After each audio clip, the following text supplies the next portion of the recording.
What is up, boys and girls? Londrick here, and now I'm back with another edition of Lundrick's Fave Five. And this week, of course, is going to be the Fave Five WWE TLC matches. So, just a couple of points before I start. I'm going to just make it a bit more simple and just stick to WWE TLC matches because other companies have done them before, like TNA had Full Metal Mayhem, and I think Ring of Honor's had a few, but I think they've called them different things and all that. So, just for simplicity with the TLC pay-per-view coming up, just going to stick to WWE ones only. And of course, point number two, just want to reiterate another point that I made.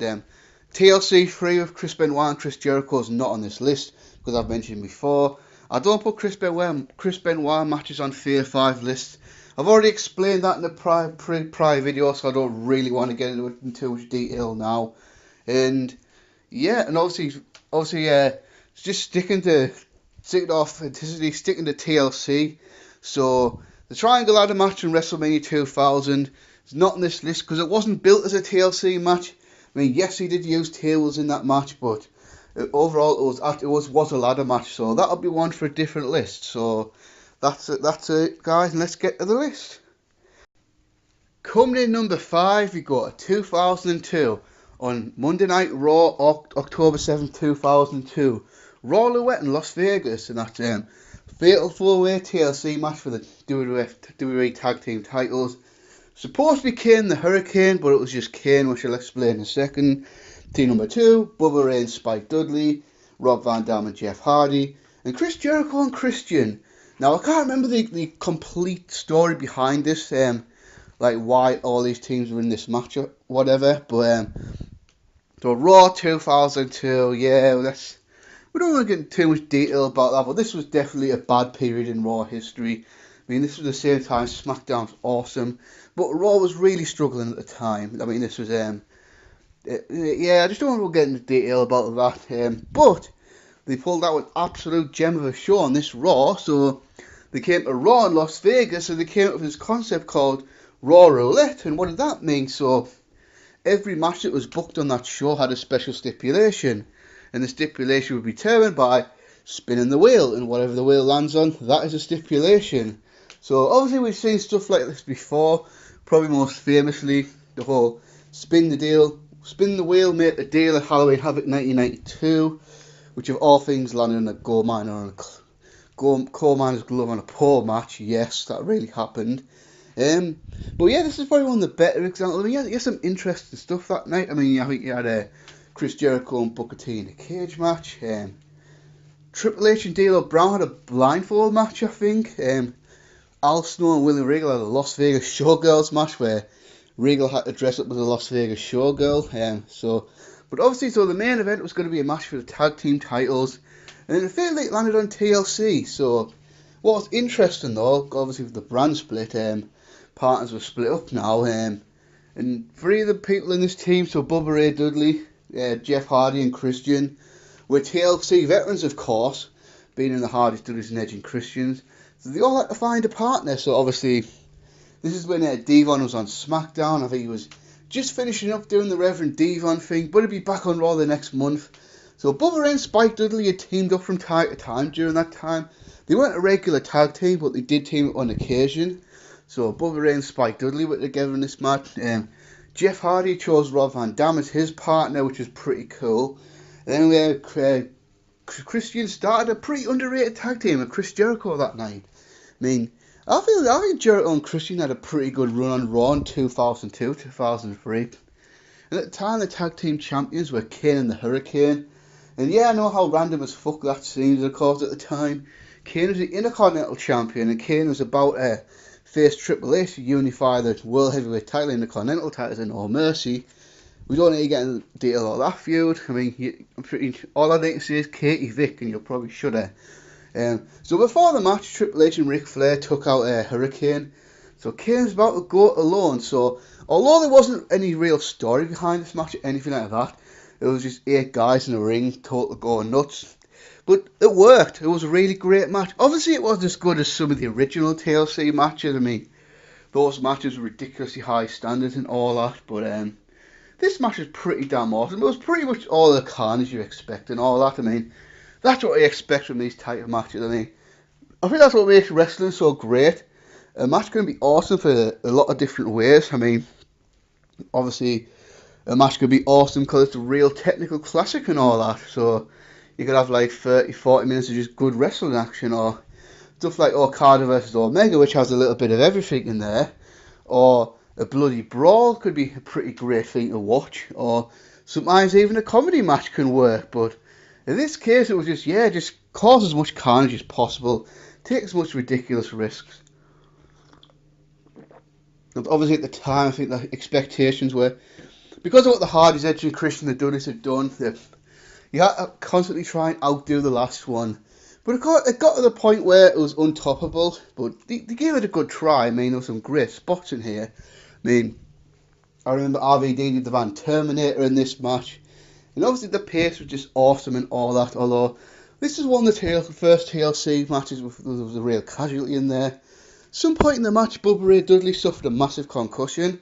Because it kind of seemed at this point, all the early TLC matches, although some of the shit was insane, they actually got through it alright and nobody was seriously hurt. This was really the first time that happened. And Chris Jericho always tells the story of Bubba Ray being so out of it in the middle of the match. Bubba Ray didn't know how to climb a ladder, so Chris Jericho was literally in the ring giving Bubba Ray step-by-step instructions on how to climb a ladder. And at the end of the day, a big win for Kane. Kane, even though it was a handicap match for him, managed to retain his tag team titles. So then, post-match, Triple H mentioned Katie Vick, but we'll not go there. We'll not go there.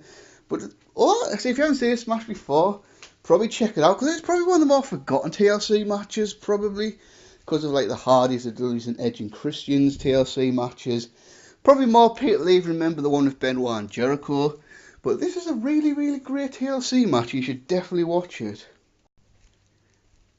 Coming at number 4, and we're going to look, not that recently, but fairly recently, back to 2012. Tables and Ladders 2012. The Shield versus Team Hell No and Ryback. So 6 years ago, this faction was making the in-ring debut called The Shield of Dean Ambrose, Seth Rollins and Roman Reigns. And the rest to say is history. Now, what some people might forget about this was actually a replacement match, because the main event for TLC 2000, actually Cena's match probably would have went on last, but this match was supposed to happen as a TLC match between Ryback and CM Punk for the WWE Championship. But CM Punk got a minor knee injury into the build-up of this TLC show, missed about a month of action, which meant he had to miss this show, and the Punk Ryback match was held off till early January 2013. They scrambled together and killed this bad boy. Now, this wasn't like a traditional TLC match, because obviously most other TLC matches, it's real simple. You have tables, ladders and chairs in there, but the object of the match is to still climb the ladder and take the belts. Now, obviously, nobody... was TM... No, I'll take that back. I think TML were the tag team champions, but there was no titles on the line in this match, so it was basically just use tables, ladders and chairs and win by pinfall submission. So 6 years ago, Survivor Series 2012, this three man from Developmental came out the crowd and interfered at the main event of Survivor Series. And those three guys, of course, were Rollins, Ambrose and Reigns. Now, there's some little backstory to this. So, according to CM Punk, the Shield was his idea. CM Punk wanted a heavy faction that could do his bidding for him and all that. He wanted three guys in Developmental to give him a rub. So, but interestingly enough, though, CM Punk's original idea was for the Shield to be Seth Rollins, Dean Ambrose, and Cassius Ohno, aka Chris Hero, because Cassius Ohno was in NXT at the time. But WWE went along with Punk's idea, kind of. So he liked the idea of three guys being his little faction. And they went with Rollins and Ambrose because they had been developmental for a little while and were ready to come up. But they made one change. They didn't want a Cassius Ohno. They wanted a kid called Roman Reigns. Joanna Why, because he was a big hot prospect at the time. And the theory was, get this homegrown WWE guy, put him with two veterans like Rollins and Ambrose, so they could like help him along and hide his weaknesses and all that while it develops. And he'd be a big star, and kind of worked out that way. I mean, not in the way WWE wanted to. I mean, he didn't get over that huge baby face. But yeah, so obviously, so this was instantly a cool thing. But at the time, I was massively skeptical about it working. Because obviously, I wanted it to work and all that. But this was really a time period where WWE were just not creating stars at all. I mean, quite a few people that were seemingly getting a push, but then were shunting it back down to the card. Man, you know, I think this period was really the start of the part-timers really getting more attention, because The Rock had been back for WrestleMania. They had Brock Lesnar back in the company. Undertaker was pretty much doing his WrestleMania matches, and that's it. And of course, Triple H stopped wrestling full-time as well, so as far as full-time stars, you only really had John Cena and CM Punk. And of course, this was only 2 years after the whole Nexus failure, so that was fairly fresh in my mind. So I thought, definitely crossed my mind that the Shield could have been one of those. They had a little hot run to start off with, and then they lose to Super Cena, and then they get shunted back down to the card. But we were wrong. It worked, and all three guys went on to be pretty big names. And then this was going to be the first pay-per-view match. So obviously they screwed Ryback Survivor Series, so that made sense. And then you had the tag team champions, Team Hell No. Now I can't remember if anything happened with Hell No and the Shield prior to the show or not. I mean, obviously it probably did, because they wouldn't have the match, but I can't really remember. It's weird, like I can't really remember stuff from 5-6 years ago, but I can remember an angle like from 1996 quite clearly. But anyway, so yeah, obviously it made sense. Obviously Ryback, it's kind of funny looking back now. I mean, WWE would probably like wanting to make Ryback a superstar. It just never happened, because they kind of fucked that one up. But you look back late 2012, early 2013, he was pretty damn over. Fans were starting to really get behind him. And then he kept losing these pay-per-view matches, and then randomly turned heel on John Cena. Then Cena beat him, and he just kind of recovered from that. Obviously, this was the height of TLT and Hell No's popularity. I mean, that was just something that just worked. I mean, obviously on paper it was so ridiculous. Daniel Bryan and Kane are going to take anger management courses, and then what? So on paper that sounds so ridiculous, but it was so over the top, and Bryan and Kane did such an amazing performance with that material that it just got over. And to be fair, without the Team Hell No thing, I'm not sure Daniel Bryan would have got over to the extent that he did. The whole Yes movement started in 2013, 2014. And I have fond memories of Team Hell No. Not the 2018 shitty reunion, mind you, but the 2012, 2013. And it was one of those things that kind of reinvented Kane as well. But the rest is, Kane had been around for 15 years. He'd kind of done everything. He'd been unmasked, he'd been remasked, he did the feud with Cena. It's kind of said he'd had his day, but then you put him with Daniel Bryan, and then there you go. A new lease of life on his character. And I swear to God, some of those Team Hell No stuff, that was probably some of the best stuff Kane ever did in his career, which is amazing to think about. That was a 21-year career. So there you go. You're going to put the Shield, you're going to put Team Hell No and Ryback, you're going to have the TLC match. And what we got was probably one of the best debut matches in the history of the company, because this was the first time the Shield had entered the ring. And yeah, it was just, this match was awesome, like absolutely awesome. Probably my favourite Shield match ever, to be honest with you. I know a lot of people go with the Wide family one at Elimination Chamber, but this match was fucking great. I mean, it was pretty much what you expect these matches to be. Loads of big spots, loads of hot, heavy action and all that. Obviously, Daniel Bryan is one of the guys that held this match together with his work. Roman Reigns and Ryback being the two power guys that did their move very well. Obviously, people like Seth Rollins and Dean Ambrose taking a lot of punishment, doing a lot of great stuff. And obviously, Kane was pretty good at doing his stuff. And how ironic, Kane's in twice in a Fave Five list this week. Who would have actually thought that would have happened? But it's happening. But yeah, overall, just an awesome match. And yeah, a great way to really get the Shield going. I mean, right off the bat, the Shield looked like a big deal. And of course, they actually get the big victory as well, which is fucking great. So they could not have got off to a better start. And really, throughout 2013, it just grew from there, really. So Obviously, this obviously has historical value as well, with it being the Shield's first big match and all that. So, yeah, I'm guessing you've seen this match, but if you haven't, definitely check it out. Coming at number 3, the first singles TLC match in this list, and that's SummerSlam 2009 for the World Heavyweight Championship. CM Punk versus Jeff Hardy. Now, we'd had single TLC matches before, and a couple of them were considered for this list. I mean, the first ever singles TLC match was Edge versus Ric Flair in January 2006. Now, that was a pretty awesome match and also almost made the list. Then you had John Cena versus Edge at Unforgiven 2006, and I believe there was The Undertaker versus Edge at One Night Stand 2008. But of all the singles TLC matches we've had over the last decade or so, this one definitely stands out, and it's a fucking awesome match. And really, in the middle of an awesome storyline. I mean, I think I said it before, but SmackDown 2009 was pretty damn good. Obviously after the the draft in 2009, SmackDown got some pretty good names. So obviously Chris Jericho went over, Rey Mysterio went over, CM Punk went over, John Morrison went over from ECW, and I can't remember who they lost. Oh yeah, Triple H went back to Raw, but who gives a shite about that? And for a little while, they had a pretty exciting product. I mean, it wasn't like SmackDown 2002 standards or anything, but it was a really good TV. I mean, the sort of shows I think WWE now would kill to have. Obviously, two of the biggest stars, and it ended up being Jeff Hardy and CM Punk. And then they kind of stumbled into a masterpiece of a feud, in my opinion.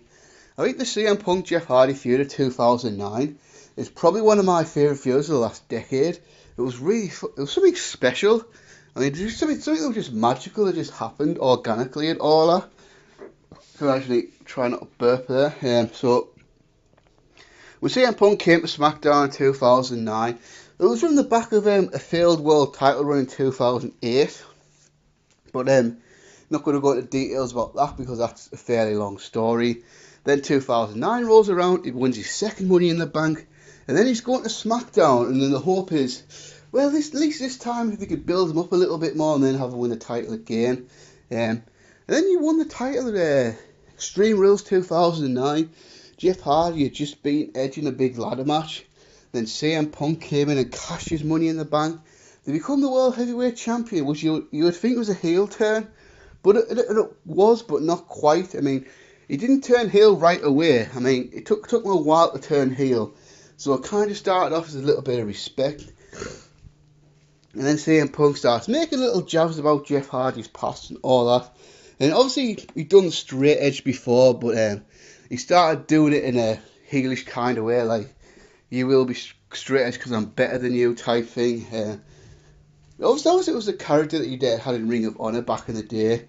But obviously, yeah, it kept growing and growing and growing, so it started out so CM Punk and Jeff Hardy had a match at the Great American Bash in 2009. CM Punk deliberately gets himself disqualified. And then, yeah, so obviously the needling begins, so CM Punk really starts becoming a proper heel now. I mean, his promo work in this time is absolutely awesome. And like I said before, it was essentially the same character he'd played in the indie scene years earlier. Most particularly when he was feuding with Raven.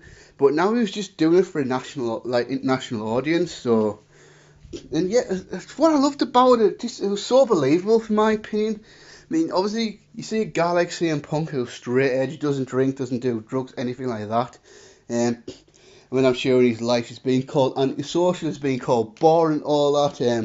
So obviously, people has probably made fun of him for being straight edge and all that, because people do that.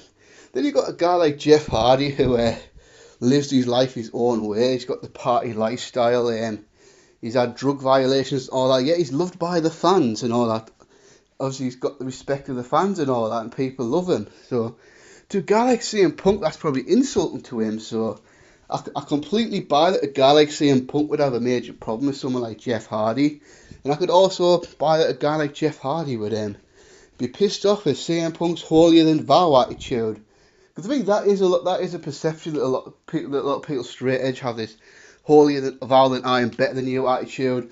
And obviously CM Punk played that up to the hilt. He did that in a fantastic way. And then I think it was the Night of Champions where he started talking shit, going, do you know what? Maybe it's not. No, it's not the fans' fault for loving Jeff Hardy. Maybe it's the parents' fault for not teaching the right values and all that. And I think he finally said it, because I'm straight edge, because I'm better than you. So it was a really awesome build up for this. And Jeff Hardy beat CM Punk at Night of Champions to become the World Heavyweight Champion. And what was interesting about, because this was at the time we knew Jeff Hardy's contract was coming up, because it was all over the internet and all that. And it was all likelihood that Jeff Hardy was going to leave the WWE, because at the time Jeff was hurting. I mean, Jeff had been back in the company for 3 years, and obviously with Jeff Hardy's style and all that, I mean, injuries and pain are just inevitable. But of course, what we know now is obviously he really was going through these struggles with drugs and all that.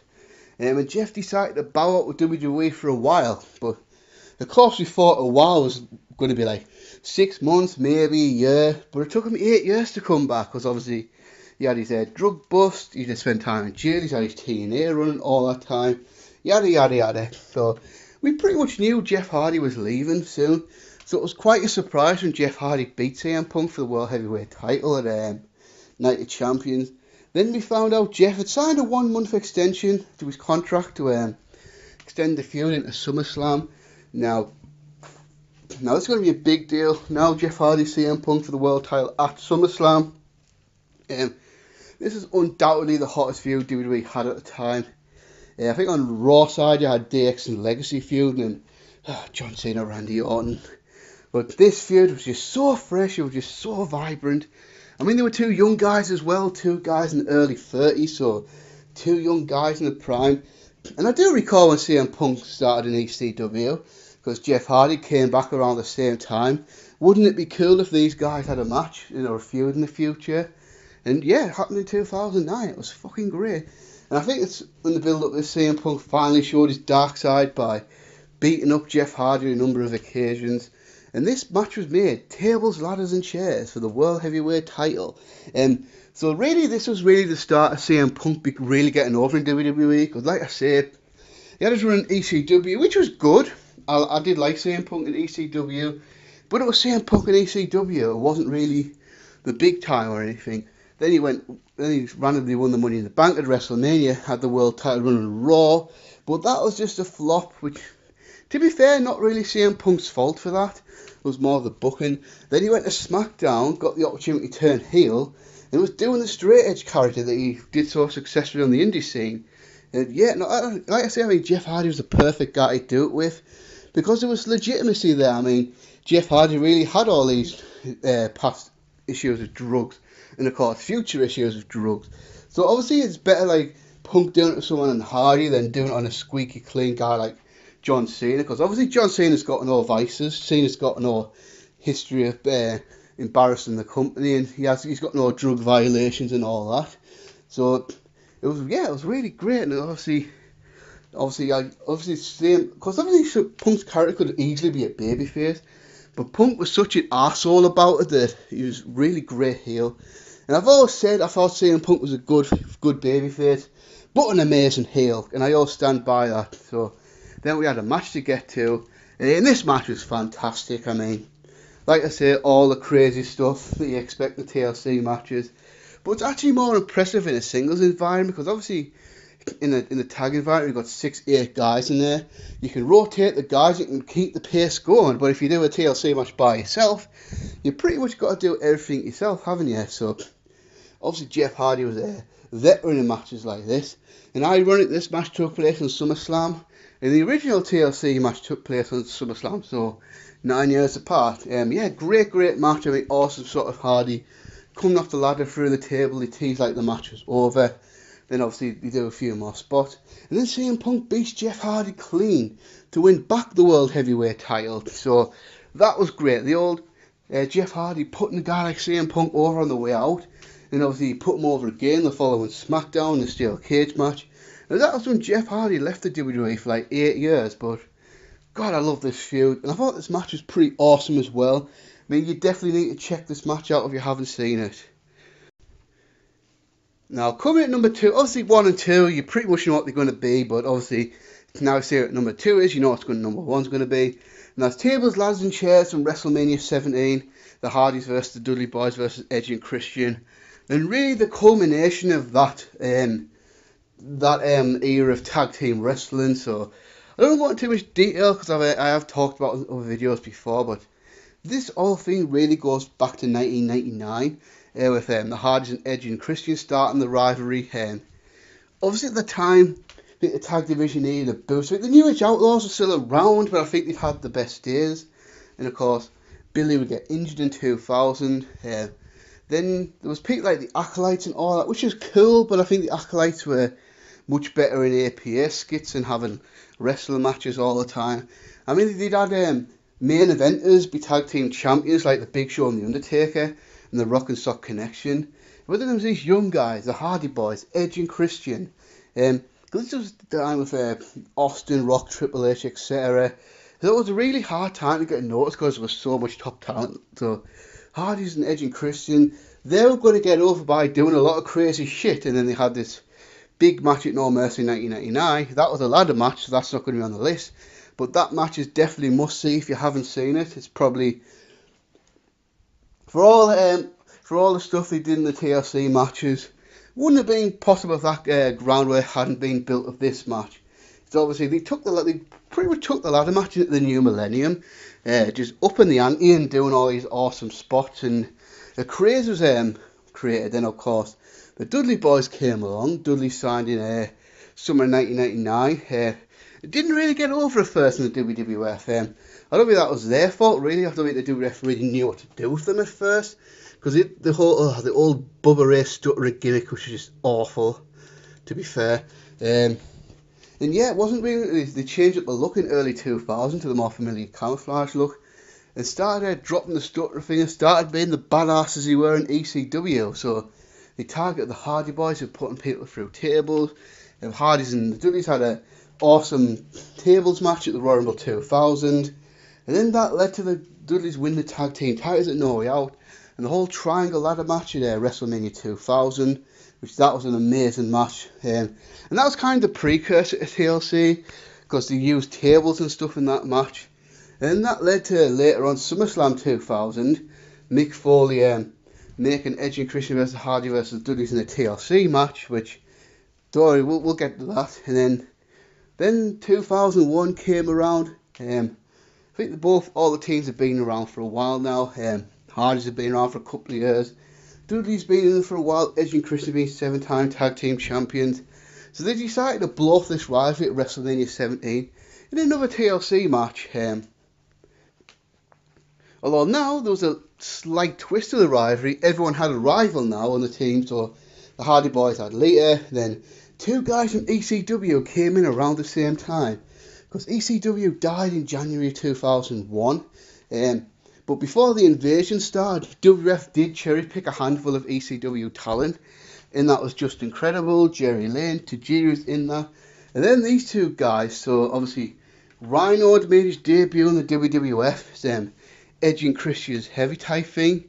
That makes sense because Edge, Christian, and Rhino are all great friends in real life.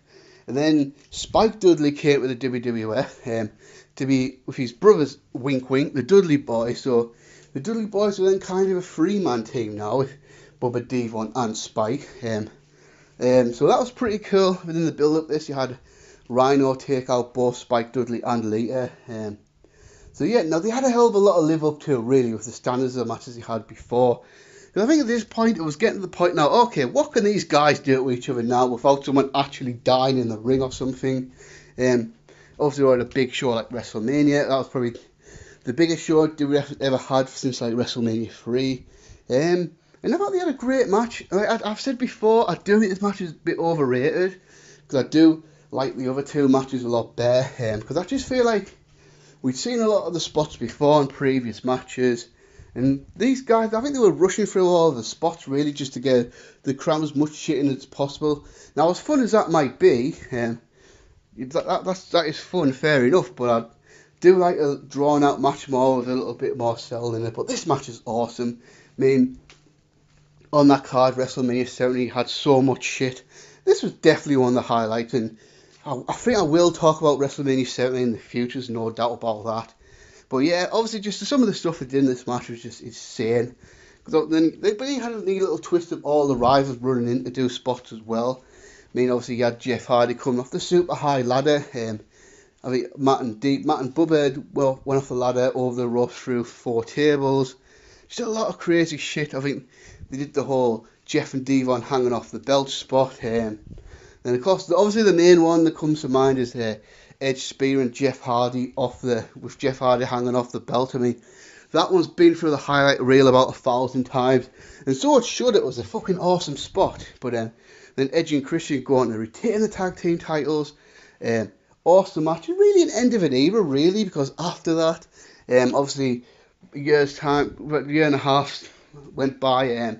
This is obviously they had the match of Benoit and Jericho as well. As far as pay-per-view matches, this is pretty much it for that. Because 2001, they had Matt and Jeff not split up per se, but pursue singles careers, with Matt become the European champion, Jeff Hardy having runs as a light heavyweight and the hardcore champion. And they did have a little split at the end of 2001, but it didn't last too long. They ended up back together. But then they split up for good in later on in 2002 when Matt went to SmackDown. Then, of course, later that year, Edge and Christian split up, had their little feud. And obviously a year later, the Dudleys were famously split up in the 2002 draft. So, kind of end of an era, and a fitting era. I mean, obviously you go back. I don't think tag team wrestling in WWE's ever been like this again. But it could be. I mean, we've got some awesome teams now, like Sheamus and Cesaro, the Usos, the New Day, the Revival. I mean, if WWE ever got off their asses and actually give a shit about the tag team division, it could be this good again, but it wasn't. But anyway, that's for another time. So, number 2, TLC 2. But coming in at number 1, of course, fittingly, TLC 1, the Hardys versus Dudley Boys versus Edge and Christian, SummerSlam 2000. Now, obviously, talked a little bit about in the previous match of this going back to 1999, all that. The Hardys and Edge and Christian had No Mercy 1999, and then that morphed into the Dudley Boys in the big triangle ladder match at WrestleMania 2000. That stole the show that night. That was one of the best WrestleMania matches of all time. That's a classic. I mean, that was probably my second favourite of the 3 teams having these matches. Oh, sorry. So, obviously now this led to this. So after WrestleMania 2000, Edge and Christian won the WWF Tag Team titles, and then they went on to be fucking phenomenal heels. I mean, on the back of this, Edge and Christian, they got more arrogant and cocky in that, and then they started just, I think they really showed the personality, because at this point they hadn't really shown much personality, especially Christian, because Christian's a guy who just wasn't really given much opportunities to talk, you know. And I think it's because just WWE didn't see it in him. I mean, Edge had a bit of promos, but none of them were that exciting. They were just like, I wouldn't say they were generic as such, but they were just like blonde, long-haired guys that the girls liked, and the guys respected for the work and all that. But not much character there. But then after that, they started becoming fantastically obnoxious heels. And I do love some of the Edge and Christian skits in 2000, obviously. The 5-second pause thing, so fondly remembered by me. And I'm a big fan of these guys because my sense of humour is quite similar to their sense of humour. I just love it. I love it. And then the Dudley Boys turned babyface after that, because, God, this is the era, guys, where you can attack women, put women through tables, and be the babyface for it. You get cheered for it. Like, what? Different times for sure. I mean, obviously, some of the stuff the Dudleys did back then, putting women through tables and all that, you do that now, Jesus Christ. The social justice warriors on Twitter and that would have a meltdown over this. But it was different times. I mean, just obviously looking back now, it's just kind of weird. How the Dudley Boys can be these big brutes that could put women through tables and be the beloved baby faces for it. But yeah, I just feel like I think they earned fans' respect at WrestleMania. Because if you watch that match at WrestleMania 2000, there's quite a lot of cheers for the Dudley Boys. And then back then, the WWF was actually, if the crowd would go in a certain way, the WWF would actually go with it and not just stubbornly refuse to turn their face. So the Dudleys would turn face. And they just transitioned really well. What I loved about them, really, is they didn't really change the characters that much. They were pretty much the same characters now. They were just fighting heels instead of baby faces. They were getting other than the Hardys were doing this. Hardys were as popular as ever, although the Hardys did have a mini break into the tag team division. Edge and Christian briefly dropped the tag team titles to Too Cool. The Dudley Boys got in a feud with X-Pac and Road Dogg. Hardy got involved in the later Trish Stratus feud, which involved TNA. Then the summer of 2000, it all circled back till they all started feuding with each other again. So Edge and Christian were now 2-time tag team champions. The Hardys and the Dudleys wanted the tag team title shot. I mean, they did a thing memorably where Edge and Christian debuted the Concerto. I think it was a Raw after Fully Loaded, but it might have been the one after that. Where obviously, basically the Concerto is 2-man get a chair, whack a guy at the same time with the sides. But if you look at it really, it's pretty much harmless really, because if you watch it, they never actually connect with the guy's head. The two chairs hit each other and that creates the effect. Then I think they did a thing on SmackDown where both the Dudleys and the Hardys brutalised Edge and Christian with ladders and chairs. Edge and Christian complained about, can the Commissioner Mick Foley? Because God, I love the Commissioner Mick Foley stuff, especially the Foley Edge and Christian stuff. Just classic stuff. I mean, you can tell that's a guy where this wasn't completely scripted from top to bottom. They were just letting the guys be themselves and have a good time. But Mick Foley created a match where tables, ladders and chairs would be legal. If the infamous saying, tables and ladders and chairs, oh my! So when I was watching this, I wasn't quite sure what to expect, because it said tables, ladders and chairs, but I was slightly confused about the rules, because I was thinking, is this essentially just going to be a hardcore match if tables, ladders and chairs legal and you win by pinfall or submission? But as it turns out, it really was just a ladder match, but with tables and chairs involved, tables, ladders and chairs involved. So rules was same as a ladder match really. You climb ladder, get the belt. Now these guys had a hell of a lot of love too. Obviously the No Mercy 1999 was still fresh in people's mind.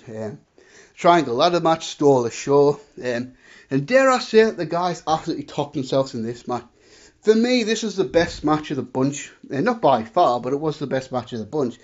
Just so much crazy action in this one. I mean, that was really the premise of these matches. I mean, just do as much crazy shit as possible. That's what the fans wanted to see at the time. And by God, these guys were young, in shape athletes, so they could do that. And question was it worth it? I mean, looking back, Edge and Christian now both retired due to injuries, probably brought on by these matches. Matt and Jeff have both had very public drug problems, because obviously I'm guessing the pain they went through for these matches definitely contributed to that. But really, out of these guys now, only Jeff Hardy and Bubba Ray still going. Obviously, Jeff Hardy still fairly big star on SmackDown. Matt Hardy's recently retired from full-time competition. Bubba Ray still doing all right for himself in Ring of Honor as Bully Ray. Devon has a job now in WWE behind the scenes. And Edge and Christian just doing their own thing. But they were young down, and they just wanted to get over in this business. And obviously, this was how they felt they could do it, by taking as much risk as possible. Just so much awesome stuff in this match. I mean, just looking back now, just insane spots. Stuff like the Bubba Bomb off the ladder. There was really sick spot where Matt Hardy went backwards over the top rope through the table. That's always a more dangerous spot, I believe, a blind spot like that. Because you can't really see where you're going, so you've just got to kind of put your faith in it and hope you don't get hurt. There was this one where also spot of Jeff and Devon hanging off the ladders. I mean, I had never seen that one before. Obviously, then Devon took a hellacious bump. Then Bubba Ray took a big bump over the top rope through 4 tables. Then for the second time in a row, Edge and Christian won the big match. So kind of ironic we look about the Triangle Ladder match, TLC 1, TLC 2. Edge and Christian won them all, and guess what? Nobody complained about the other guys being buried, because I get a feeling this match happened now in the social media age. You'd have people crying about the Hardys and the Dudley Boys getting buried. These Edge and Christian are getting shoved down our throats. I really do believe that, but yeah, just a fantastic match. I mean, obviously, one of the best SummerSlam matches ever. One of the best matches ever, to be fair. And that's a wrap for another Fave Five, guys. So, obviously, one more little preview of what's coming up. So, next week, I'll be doing Fave Five wrestling shows of 2018. And that's going to be a wrap for Londrick's Fave Five this year. Because, obviously, now we're in December. It's going to be mental season. I'm just going to be much more busy than I usually am. So when I do next week's Fave Five, I'll take a little hiatus from Fave Five. come back in January and probably do Royal Rumble related videos. So obviously you probably saw yesterday, top 20 New Japan matches of the year. So I have 3 lists upcoming. So next week I'm probably going to do the NXT matches of the year, because I've seen the NXT tapings and it looks like there's nothing in there that's probably going to make the list now. So then I'm going to wait till after TLC, because I've got to feel like Becky, Charlotte and Asuka and maybe even Bryan and AJ might break into the list. And once TLC's out the way, I'll do top 15 main roster matches of the year. And then I've got another list coming up later on the year. I'm going to do top 15 205 live matches of the year. So look out for that, guys. And until next time, peace.